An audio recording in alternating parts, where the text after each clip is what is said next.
The theme for the year, if you don't know that yet, if you're new to the church, if you haven't been here for a while, the theme for this year is hosting the presence of God. Amen?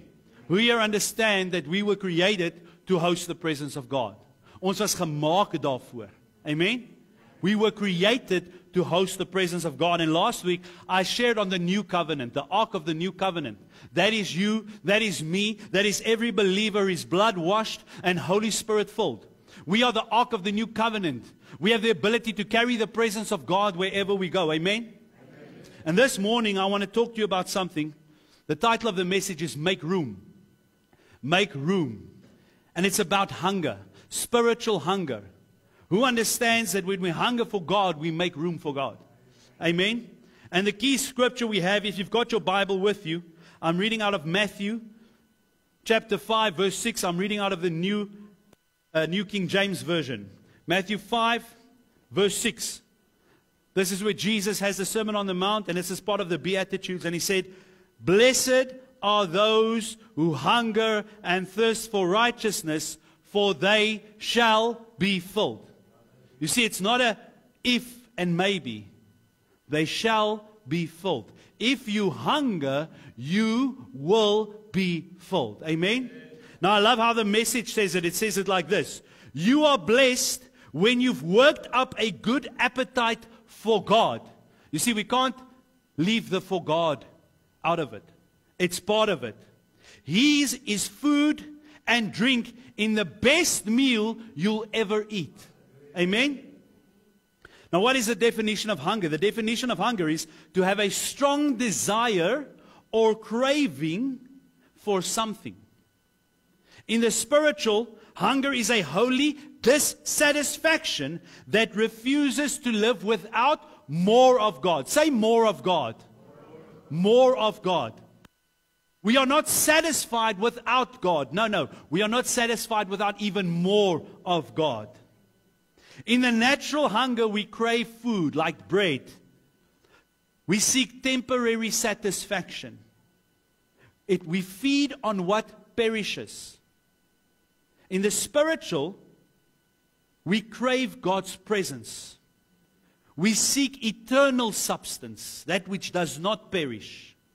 We seek something and feed on something that lasts forever. Amen?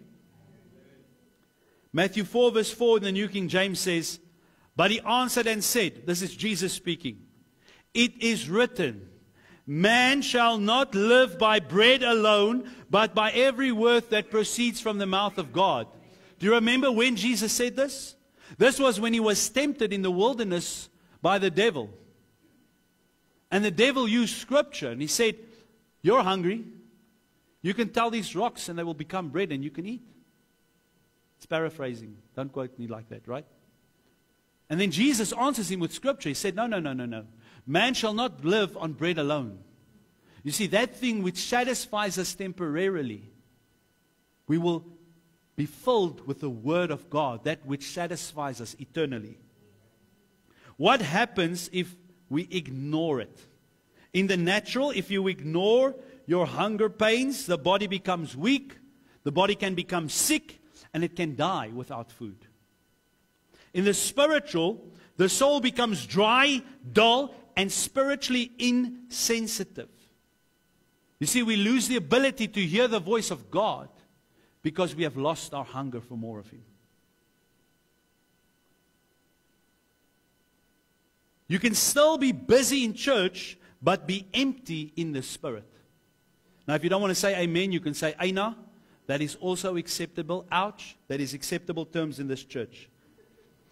You can survive physically, but be dying spiritually. Isn't that a tragedy? What satisfies hunger?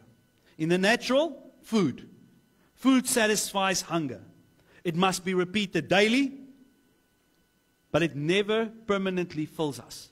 In the spiritual, it is only satisfied by more of God. It must be cultivated daily. You see the similarities there? Just like we eat food daily, we need to fill our spirit and feed our spirit daily. It leads to a continual fullness and a renewal. Amen? Aren't you glad that we serve a God that renews and refreshes us?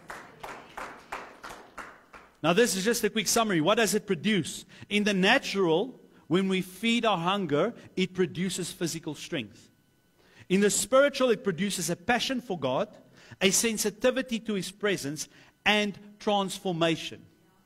You see, we forget that Jesus didn't come as a ticket to heaven. He didn't come to buy us into heaven.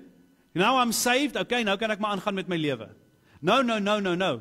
Jesus is not a McDonald's drive-thru where you quickly place your order. He came to put us in right standing in God. You know, from the beginning, Genesis says we were created in God's image. In the image of God, man and woman was created. Are we living in that created image at the moment? If not, guess what? You are still breathing. There's a chance to better. Amen? Amen? So this is the great tragedy. When we become hungry in the natural, we respond to it very quickly. Right? If this service goes on for an hour longer than it should, you become very hungry, and you go find the first place to stop and eat it. Right?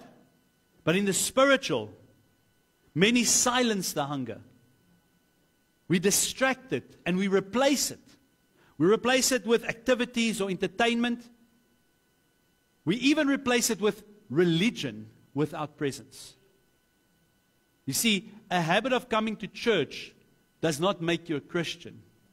It is hungering for the presence of God and seeking to do His will that makes us a Christian, that transforms us into the image of Christ. The greatest danger is not an empty stomach. It is a satisfied soul that no longer hungers for God. Amen? You see, we feed our bodies 3 times a day, but we starve our souls once a week. We think going to church is enough. Is it important? It is vitally important that we gather with the saints in the sanctuary because there's a corporate anointing. You know, in a corporate anointing, when the worship is happening, God can heal people without even saying or praying a word. Catherine Kuhlman and Benny Hinn experienced it many times.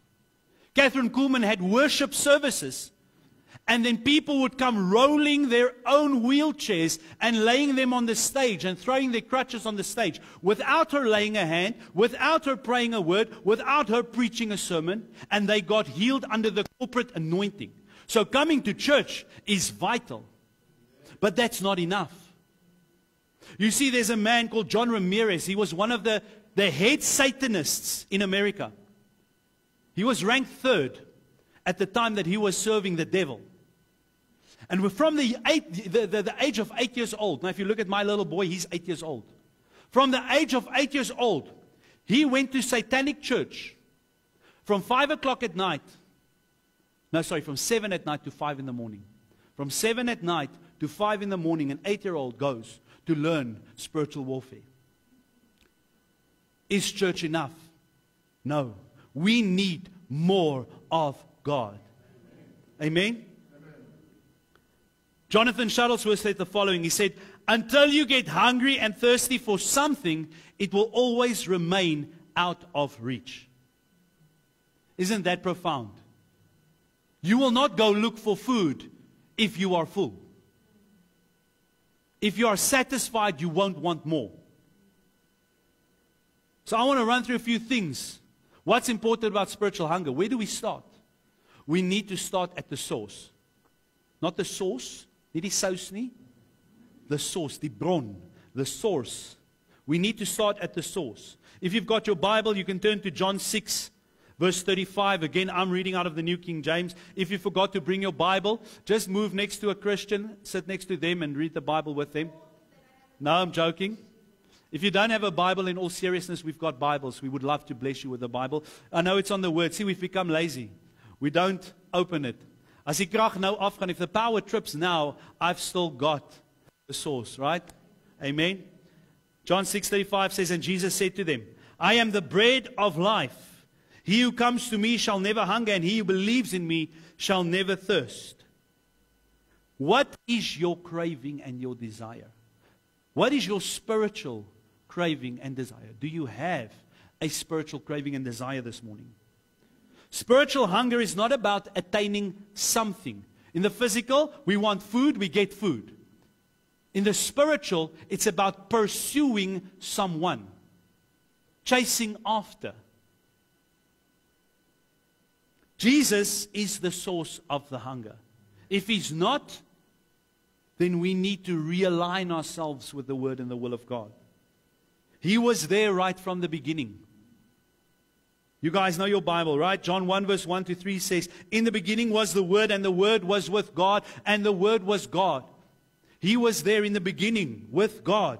All things were made through Him, and without Him nothing was made that was made. Nothing was made on this earth without Jesus Christ. Not only was He there, but everything was created by Him and for Him. You see, there's a doctrine out there that believes Jesus Christ is the Son of God, but He's not God. Do you know that? Do you know that there's churches out there this morning that preach that Jesus Christ is the Son of God, but not God Himself? But my Bible tells me that He was there right at the beginning. My Bible tells me in Colossians 1 verse 16, "For by Him all things were created that are in heaven and that are on the earth, visible and invisible, whether thrones or dominions or principalities or powers, all things were created through Him and for Him." Amen? Now we know that's the source. We need Jesus Christ. What's the next step? We need to fill up with the right stuff. You see, in the natural, when we become hungry, we've got one of two options. We can either get healthy food or we can get junk food. If you're anything like me, I love junk food. You see, we went to Rocco Mama's. This isn't an advert, but they can pay me royalties for this. We went to Rocco Mama's at the end of last year, and they had this special, and everyone around the table took the special. You know, you pay a certain amount, you get starters, main, and a dessert. And me being the oddball, if you don't know me very well, know this one thing about me: I'm the weirdo. I'm always going to be the one that stands out. And I took a different burger, a chili cheese bomber. Oh my goodness, was this one of the best burgers I've had. I love chilies, I love cheese, and man, it really exploded in my taste buds. That was a chili cheese bomber. That was really amazing. But just because it tastes good doesn't mean it is good. We know this. You see, I'm not telling you things you don't know. But sometimes we get so in the habit of life, we actually forget the basics. And I'm touching on the basics for a simple reason. Go to any sport. Go to any Springbok rugby player, Protea cricket player. Go to any soccer player in Bafana Bafana, or any international team. You'll see that they have mastered the basics.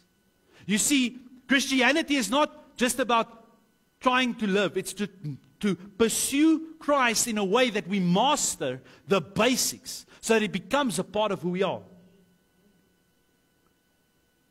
And the thing is, our bodies is the evidence of what we consume. Our bodies is the evidence. If you just eat unhealthy the whole time, you're going to have a lot of visits to the doctor. If we don't exercise, if we don't do the things, if we don't fill our bodies with the right stuff, our bodies are going to be the evidence. And it's the same in the spiritual.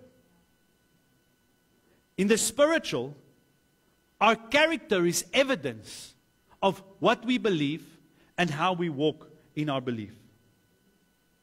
When it comes to spiritual hunger, we have a soul to feed. The soul will always be a slave to one of two things. Either the flesh or the spirit. You see, we've got body, soul, spirit. The soul is in the middle. The soul is a follower, not a leader. We are either led by our physical hunger or by our spiritual hunger, but we can't be led by both.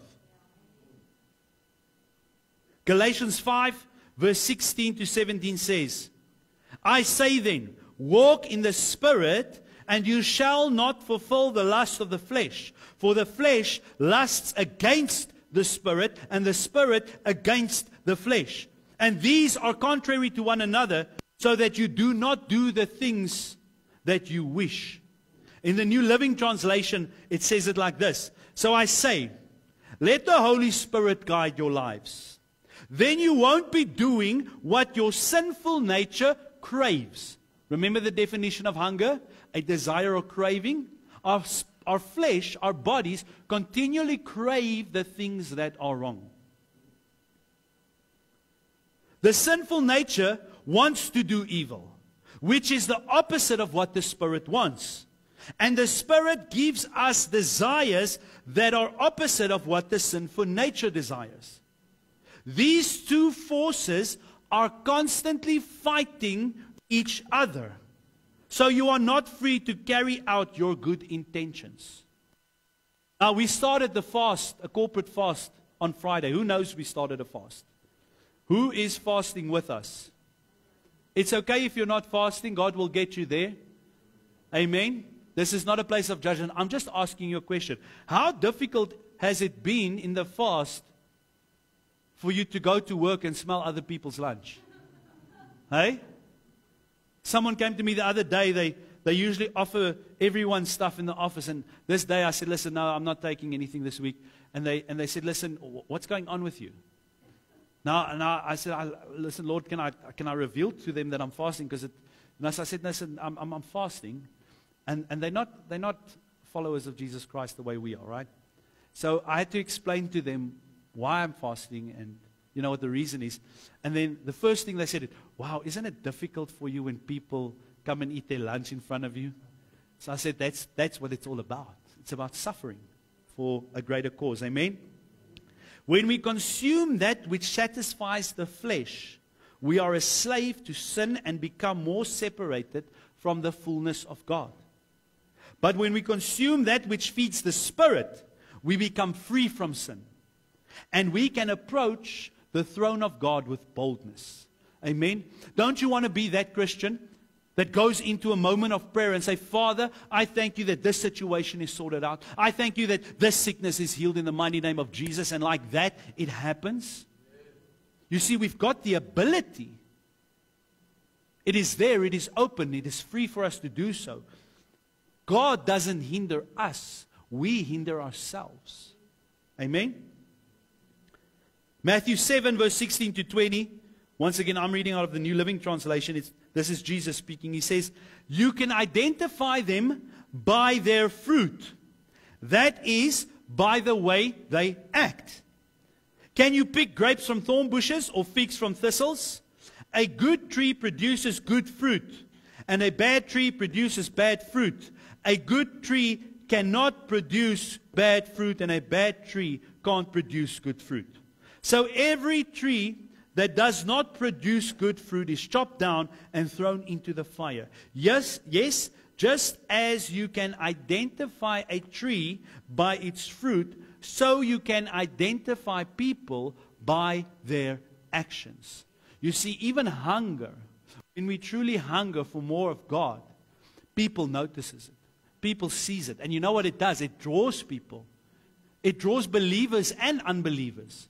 There might be believers who have decided, listen, I don't know if I need to fast this year. I don't know if I want to fast. Why should I fast? Maybe they don't understand it. There's many reasons. But it also draws unbelievers. Like I had the example that I mentioned now in this week. You see, what you become, what you consume, you become. If you feed your flesh will rule you. I promise you that. I've been there. If you feed your spirit will lead you. So feed yourself with the right stuff. Say right stuff. Okay, so we know we need to get to the source, Jesus Christ. You see, people get saved and then they keep on living the way they live. That's not Christianity. Christianity is a twofold action. It's Savior and repentance. Once I get saved, I need to walk in daily repentance. I need to get closer to God. What is the result? Spiritual hunger makes room for the Holy Spirit. You see, Jesus, when He left, He didn't leave us as orphans. He gave us His Holy Spirit for a reason. The Holy Spirit takes the grace of God and it empowers the believer to walk the Christian life day to day. We empty the heart of self so that the Spirit can fill us with more of God. Amen? You know, another way to think of hunger and this was for me so awesome when the Holy Spirit showed me this, is to think of emptiness. If you're hungry, your stomach's empty, right? You feel those pains. But emptiness, in this case, is an opportunity. Emptiness equals opportunity. An opportunity for God to fill us. Because God fills empty vessels. If we're full of ourselves, He cannot give us more of Him. You cannot be filled if you are already full of yourself, your plans, or your distractions. You see, the enemy has got it so good. He said, "No, you can get saved. I don't care. You can go to church. I don't care. As long as I can get you not to hunger for more. Not to think that there is more in this life, right here, right now, of God, that you can be living in. You can become complacent. We can be distracted by television. We can be distracted by whatever." John 7 verse 37 to 38 says, "On the last day, that great day of the feast, Jesus stood and cried out." Remember, this isn't Him just speaking like I'm speaking. He cried out, which means He shouted, saying, "If anyone thirsts, let him come to me and drink. He who believes in me, as the scripture has said, out of his heart will flow rivers of living waters." This scripture is not just for ministers and preachers and teachers and prophets and apostles and evangelists. This is for everyone that believes. He who believes in me. Jesus cries that out. Do you believe this morning, church? Do you believe in this Jesus that will bless you with the Spirit, the living water? Amen? You see, the instruction is so simple that we miss it. He says, "Come and drink." Come and drink. See, we first need to come to Him. Every day, get a time of devotion to God. Every day. Don't just give Him a fly-by-night prayer on the run. Just, "I love you, Lord," as you go run out of the house. Take a few minutes and embrace Him. Embrace His presence. The Greek word for heart used in this scripture is koilia. It means the innermost being or part of a man. So what he's saying is, out of your innermost being will flow rivers of living water. When we receive the living water from Christ, He does not merely satisfy our thirst. He deposits His life into our innermost being. Jesus addresses the woman at the well. You know that story, the Samaritan woman? And He addresses her and explains to her how He is the source.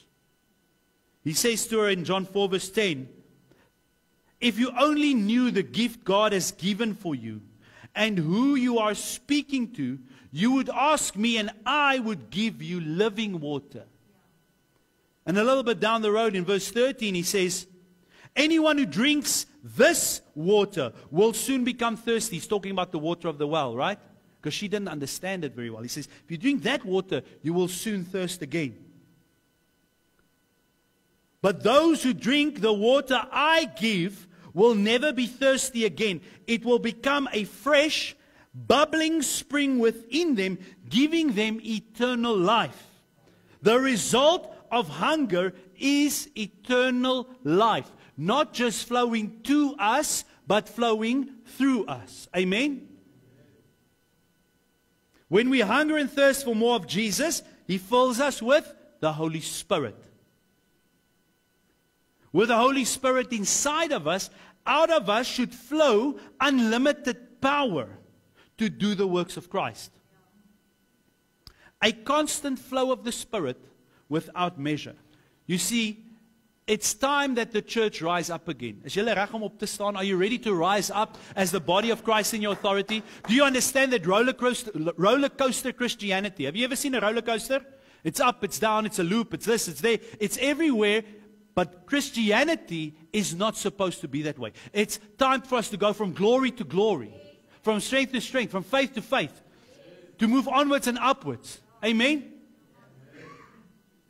So I want to end off with this. I want to give you 6 keys to increase your hunger. Now, in these 6 keys, you'll probably hear me hammer on this a lot. Remember what I told you earlier? To master the basics. Right? When we master the basics, we cultivate excellence.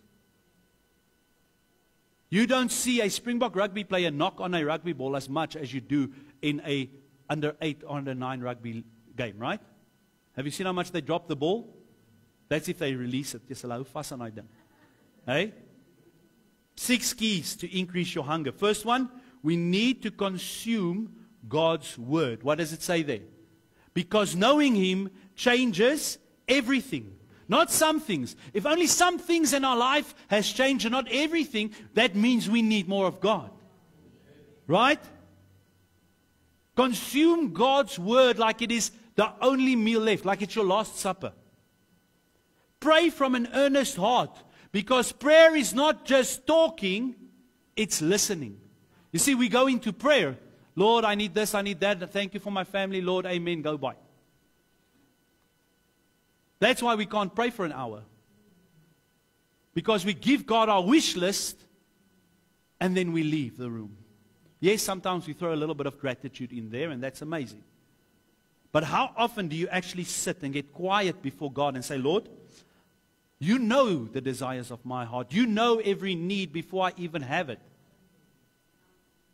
So because you know that, I'm not even going to tell you that this evening or this morning, whenever you do your devotional time. But I want you to speak to me. When last have you prayed, God, what is your will for my life? Show me your will for my life and help me to walk in that perfect will so that I can accomplish the purpose and the destiny that you have created before. It's time to listen to God. Fasting. Fast regularly. You see, the church has lost the ability to fast. I was one of those. I didn't learn about fasting from the beginning when I came to repentance. I didn't know fasting. I grew up in a certain denomination and I did not know fasting. I did not know the importance of it. But fasting humbles us. It humbles the flesh and it sharpens the spirit. Amen? Then we need to praise Him. Now what does praise do? It exalts God above our circumstances. You see, we sang these songs. I'll praise Him in the valley. I'll praise Him on the mountain. I'm praised when I'm sure and I'm praised when I'm doubting. We need to praise God at all times. It is scriptural. It is scriptural for us. It says, always pray. Praise Him always. Amen? Worship. Now, worshiping is not just us singing a song. Worship is surrender. Worship is surrender to the will of God. And it was so amazing because on Friday night we joined CLC with their evening of praise and worship as they started their fast. They started it also on Friday. And we joined them and they had a 7 in the evening to 11 o'clock at night, praise and worship service. Right? For 4 hours long. And it was one of the most blessed services I've been to in a long time. And then one of the persons, they shared something on worship. And he said, and it was so amazing, I only realized this morning, God has already placed this on my heart as one of the keys. Surrendering to the will of God is true and pure worship. Amen? And the last one is we need to give God first place in our lives. We need to give Him preference. We need to remove all distractions and we need to give him undivided attention. Undivided attention. You see, it's okay for us to drive to work and pray and praise and give God time. It's okay. There's nothing wrong with that. But that cannot replace alone time. You see, it's in the alone times with my wife that intimacy is built. That we really get to know each other's heart. And that is why when we spend that time giving Him undivided attention, that is when the Spirit of God moves in. He reveals the will for your life. And He gives you the grace to walk in that perfect will. Amen? Hunger makes room for habitation. Hunger makes room for habitation. The Holy Spirit inhabits those who are hungry. Amen? Are you hungry, church? Has this sermon this morning maybe stirred up your appetite for a little bit more of God? Amen? Now, I want to quickly just share this again, When you have good food, what do you do? If you go to a restaurant and you have one of the best meals of your life, what do you do? Hey, you go back. Amen? And you tell a friend. Thank you. See, Alex is already there.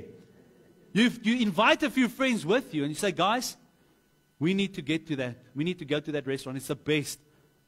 Now, don't worry about the price. It's worth it. You see, there's a price. There's a cost.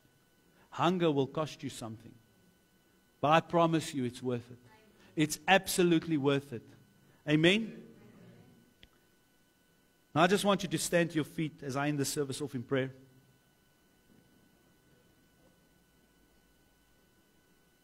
Thank you, Lord.